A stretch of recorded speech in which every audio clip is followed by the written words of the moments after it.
Today I'm here with Justin, my good friend who started his own AI and data analytics company, Feek, and he's going to talk to us a little bit about what he's doing in the medical field and how it is going to help patient outcomes and make healthcare more affordable and better for everybody.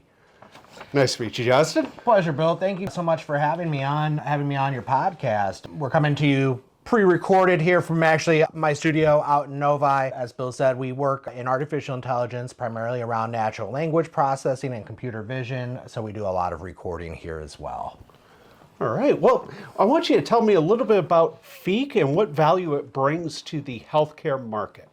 All right. So Feek AI is intelligence automation. So essentially what we're doing is we're teaching the computer to take on human tasks, Bill. So what we noticed was there was an 11% decrease in being able to fill medical office positions, particularly in the back end. And there's this huge gap where individuals are needing jobs, but there's not skilled labor. Doctors need skilled labor, but it doesn't exist. You know, there's a shortage, 11%. So what Feek intended to do was come in and fill that gap and really just, instead of replacing people, making them more efficient at their jobs and making them more intelligent. You know, decreasing the amount of time it takes for them to gather, interpret, and collect information, and taking away, you know, all those clicks and typing that we do, you know.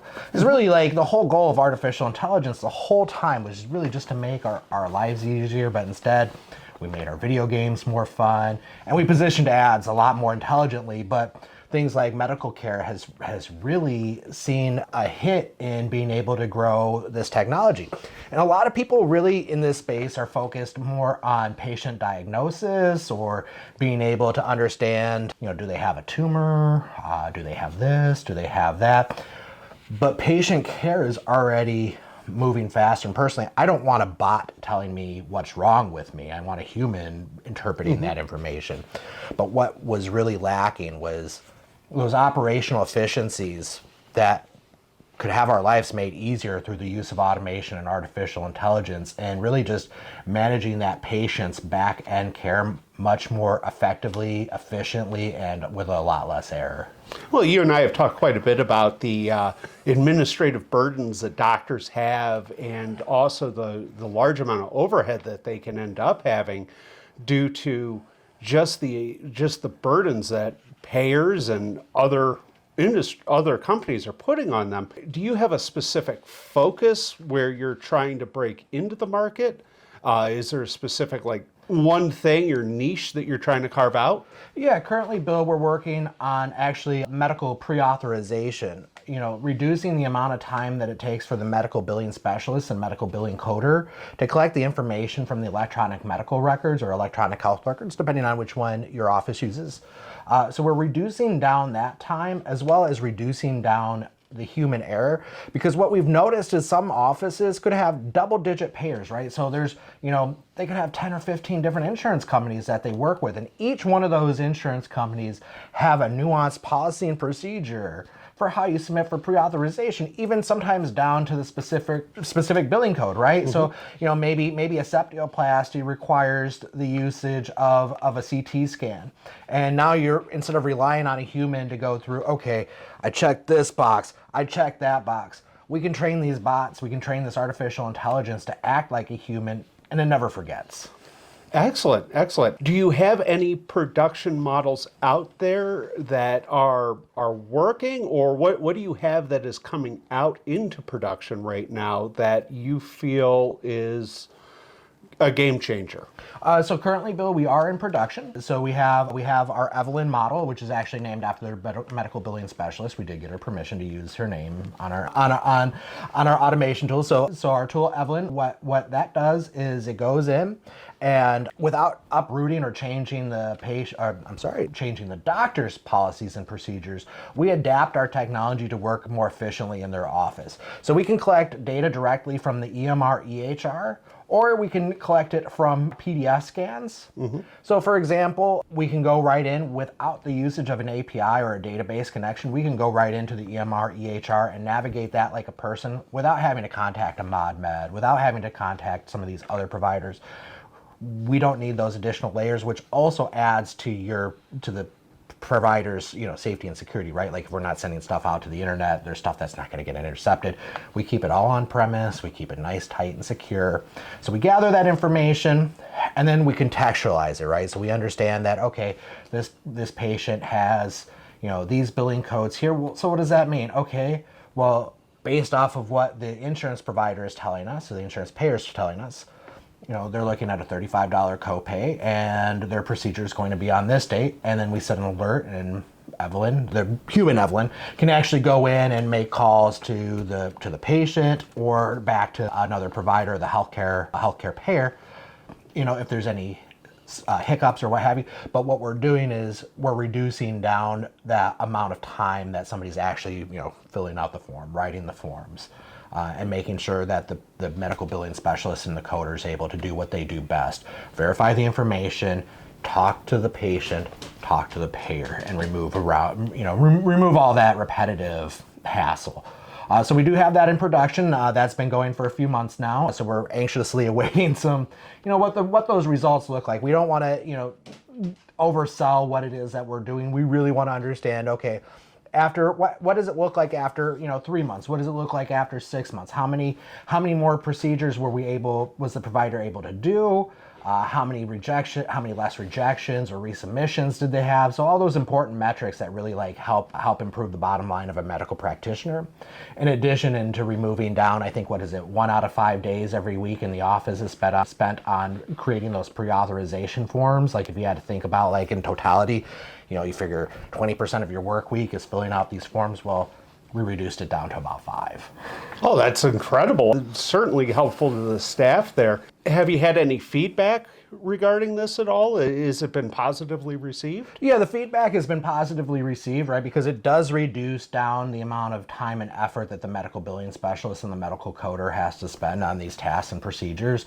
In addition, it allows somebody else to come in if the medical billing specialist needs a day off or vacation, what have you. Now you don't have to have somebody come in and learn a whole new field. Now, as long as they're able to understand where to collect the information from, they can fill in. So it's allowed her a lot more free time.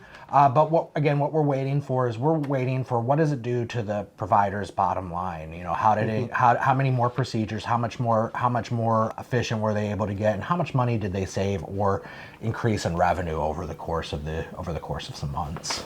And what is your target market for Evelyn? I mean, where do you think your customer base is going to benefit the most from? So right now we're focused primarily on, first, let me say this, we won't turn away a medical provider. If there is an alignment, right, they have a need, they're seeing a lot of patients, they're helping people, and they need our help, by all means, I'm willing to take any conversation that arises from that, but primarily our focus is in specialty medical care. To my understanding, and maybe I'm ignorant on the topic, so if I am, please correct me, but to my understanding, in 2024, you no longer need to have a pre-authorization from your general practitioner to be able to see a specialist in some instances. In a lot of cases, well, it's been that way for a bit, depending on what kind of health insurance you have. HMO, you still do need that pre-authorization, but those plans are very small. In a PPO, patients can just go see whatever specialist they want without any kind of prior authorization, though it does help them get in a little bit faster if the doctor does submit a referral.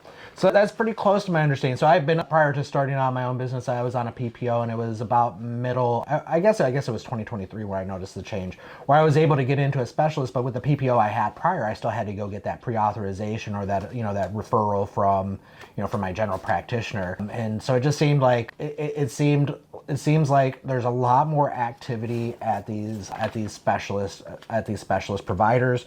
There's also more specialist providers opening up day by day. That's actually one of the larger increasing populaces, right? Instead of GPs expanding out, we're seeing a lot more specialty doctors, a lot more chiropractors, a lot more ear, nose, and throat doctors, et cetera, coming up, and those become smaller, which then further aggravates that 11% gap that we're currently experiencing as we're growing and more people are coming out. So we're really aiming at them. But if there's a practice that needs our help, by all means, we're willing to take that conversation and see what we can do.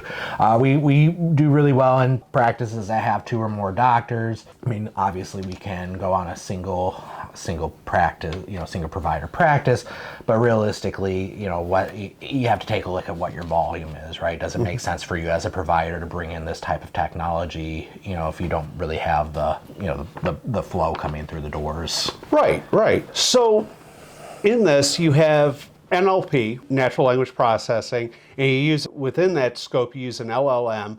How does this apply to the kind of work you're doing, those kind of systems that you're trying to integrate? How is it helping? So we actually do not use large language models in the Evolent product by design.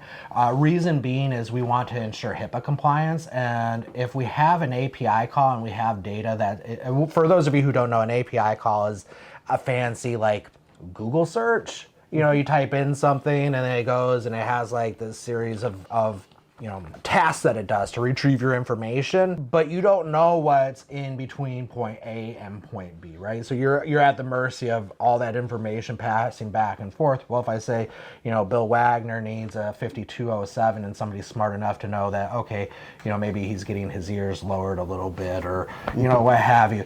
Well, now we have a HIPAA issue. That can be fairly expensive. So we keep everything in the doctor's environment. We do use natural language processing, and for those of you who don't know, natural language processing is really just, taking all the text, summarizing it, and contextualizing it in a way that a human would. And I really glossed over a lot of stuff on there, but really it's just processing text data and contextualizing it. So, but yeah, we use natural language processing, and what that does is it helps us actually generate additional documentation in which we provide to other practitioners. So, you go to see a specialist and, well, what if you need to see another specialist on top of that, or you need to have a procedure they don't offer in the office? Well, do you want to start all over again? No, we generate that paperwork with the information that we were able to gather from the EMR, EHR, and we put together a nice little packet automatically generated using artificial intelligence, because everybody loves the term generative AI. We do have that.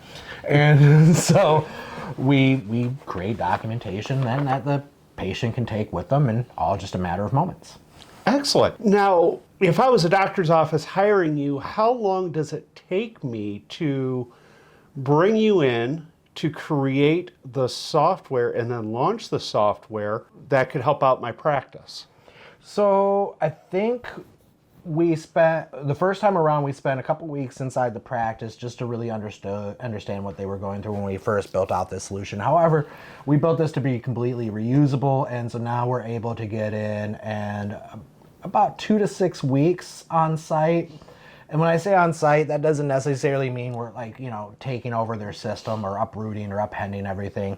What we're really focused on is, first we take a couple days, 3 to 5 days, to really understand what's your policy, what's your procedures, how are you doing business? Because we don't want to tell you how to do your business. We don't want to change everything that you're doing today. Think of how disruptive that is. So we understand how your flow goes, and from there, that's when we start deploying the solution. Deployment is really fancy way of saying doing the installation. So we deploy the solution, and then we sit on site with them and that usually the deployment takes about 1 to 2 weeks. And then we sit with the provider for another 1 to 2 weeks, depending on their technical adeptness, and then move on. So anywhere from 2 weeks to as long as 6 weeks, just depends on how many payers you work with, how many medical billing systems, because we have seen instances of providers having more than one medical billing system, which I thought was kind of odd, but hey, who am I to judge? You want to pay 2 bills, that's up to you.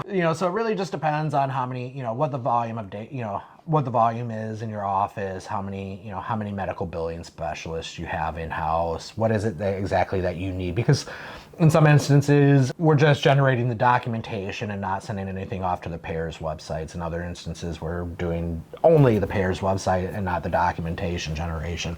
So yeah, 2 to 6 weeks, I guess, is the much more succinct way of saying. Wow, that's pretty quick. I mean, for our software deployment in any kind of business, that is a quick turnaround time. My last question, I guess, is kind of the broadest one, is What do you see the future of this technology? Like you've developed this Evelyn system. What else do you hope to enable Evelyn to be able to do? And where do you see the potential in the most savings and in the best of patient quality and care? So I think ultimately first is, clearly helping with this boondoggle that we have on the back end of the system, right? Like being able to process the patient's information quickly. Because I feel, so full disclosure, and hopefully this isn't oversharing for those of you who watch, I have multiple chronic conditions. I'm severely epileptic, just start off. So we'll go with that one. We'll go with the most topical one. I'm severely epileptic, so I see a lot of doctors, when I'm active. And it can take a long time to get through that. I see the doctor, I come in, and that's super fast, right? I go, I check in, 5 minutes later, 15 minutes later, I'm sitting in the back room, the doctor comes in, he shakes my hand or she shakes my hand. I talk to them for 5 to 15 minutes, and then the next thing you know, they go, okay, this is what we're going to do. And then we're going to have someone check you right out. An hour passes, hour and a half passes. 2 hours sometimes pass before I'm able to leave that practice with everything that it is that I need, right? Like, because maybe I need to have some pre-authorization work. So now I have to sit down with the medical billing specialist and give my whole story and information all over again, right? Or, they're waiting for something to come back, or whatever the case may be. It could be way too long. So really it's just, I feel that providers have gotten really good, from a patient perspective, being able to get me in, get me seen, and not leave me agitated in the waiting room, but then spinning my wheels and waiting to check out because there's all this bureaucracy where there's just not enough people to really help with all that heavy lifting and generating that paperwork. And I think part of it is I'm working with more and more providers, is there's a lot of back end systems that don't really talk to each other, and so you have to go from one system and then wait, hold on, I need to load up this other system all the way over here. Oh, it's on Bobby Sue's computer. Shoot. And so really just being able, and I'm not trying to make light of it, but that's the way that I see it, is if we can just tighten up that back end and make that back end match that front end experience, that's really where all of this is going to go. Because there's a lot of other artificial intelligence companies out there that are really looking at how to, read a chart better, how to read an MRI or an X-ray better. Cool. There's plenty of room out there for that, but everybody has forgotten the one basic principle: the humans, the people that are actually coming to see the provider. We forget about that. Yes, we do. And so here's this wonderful opportunity for me to come in and help make that back end process a little bit faster for the doctors, a lot faster for the patient. I'm hoping that it'll reduce some insurance costs, right? Because if we're reducing error and we're reducing human effort, you'd think in turn, fingers crossed, that we have a little bit of altruism here and it will reduce some costs for everybody as a whole. But even if it doesn't reduce the cost, maybe at least it will stop the cost from going up as rapidly and drastically. So really my vision, my long-term vision, Bill, and I know I yap a lot, but really it's about just improving that back end process, making it more efficient for both the provider and the patient, and just making a much better experience overall. Yeah, that's certainly something I'm very passionate about. That, and to be able to increase the doctor's ability to understand what's going on with the patient, and all of this requires tightening of information and sharing. That's the questions I have. Is there anything else you'd like to close out with? Well, you touched on something, especially when you're talking about all these systems and technology. My existence in technology has always been working with disparate systems, and where things aren't talking to each other, right? And really leveraging that over. And so I feel like this was a natural thing to me. And for those of you who know who I am already, you know that I do a lot of marketing materials and steeply focused in AI and marketing. There's a big reason why, though, I shifted over to healthcare. And yeah, I still dabble in the marketing. If you guys need marketing, pick up the phone, call me. 248-767-9038. Justin, call me. But in all seriousness, let's to get back on track here. Most of the solutions that are coming out are designed in a silo. These aren't designed by people working with medical practitioners, medical doctors, or even in the medical field. Technology is not going to go away. The cat's out of the bag. Practitioners are going to be using artificial intelligence. The practitioners who don't are eventually going to be left in the dust. And it might not be this generation. It might be, 2030s that we start seeing, the more antiquated providers who aren't willing to move to this technology start to lose revenue and start to lose market share. And so that's already on the horizon. So you want to make sure that, you're staying competitive, that you're doing the things that you need to do to stay relevant, right? Because it's relevancy. Things change, right? Like if providers and practitioners didn't stay abreast of things, well, they would have been left in the dust when COVID happened, right? Like, right. Clearly there's something that keeps them learning and moving. Otherwise, this pandemic that had just happened, that's now endemic, would have been way worse, right? If you didn't have people who cared and wanted to move through with technology. What concerns me is a lot of these solutions, they're designed in a silo, they're designed in a vacuum, and they're designed so high up that the people who benefit from them are usually people who have means, who have access to things. So people who may be lower than middle class or lower class, or maybe of a different ethnic or religious preference, who hasn't had as much data collected on them in a mass scale, are going to be disadvantaged. It's a fact, right?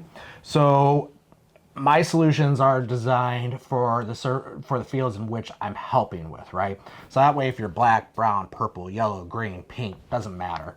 Gay, straight, Muslim, Christian, Israeli, doesn't matter. Doesn't matter. We're focused on what's actually going on, what's actually happening, instead of this aggregated information, which can continue to harm those that are down at the bottom. So even if you guys, I'm gonna look at the camera and I'm gonna talk to you here, okay? Usually, Bill knows me, I'm a ham. Again, I worked in marketing for 10 years. But look, I'm gonna implore you guys, for those of you who are watching, guys and gals, I'm sorry for the gendered language. I try not to do that. But I really wanna be clear here. Even if it's not me that you go with, understand what it is that you're purchasing, understand what it is that's happening with your information. Where is your data going? What's happening to it? How were those results gotten to? Was somebody disadvantaged? Are you potentially going to kill somebody because, you're taking this large aggregate information and you're trying to make it down to this niche granular level of a single person? These are still singular people, but these solutions are not built on a singular patient mentality. It's, well, here's 80% and that's good enough. Well, with the new payment models coming out under, basically a reward-based care based on, your quality scores with your patients, how much your patient actually spends medically versus what they're rated at, it's really essential that doctors understand the individual patient and their cost in the system and what they, number one, what they currently are costing, and number two, especially with all the genetic testing out there and all the other testing out there, what they could potentially cost that could be coming down the road. And doctors need to understand that, because if the insurance company puts a number on that patient and says that patient's $1,000 a year medical patient, doctor might be looking at it, and the doctor system might look at it and say, no, with all these test results, we think they're about $10,000 a year, and here is why, and here is our empirical, unbiased evidence as to why. And that's essential for their business, for the new business models coming out in value-based care. Yeah, and that's why technology like this is even more critical than before. If we can level the playing field to where the practitioner and the patient have a fair shot of competing against those payers that just don't want to help you, right? Because I've had so many medications, procedures, etc., just be like, well, I don't know if that's necessary. And it's like, man, I'm about to die. I need this, right? So if we can eliminate that and really just like help these practitioners and patients really just like level it with these payers, I think that's really where the win is.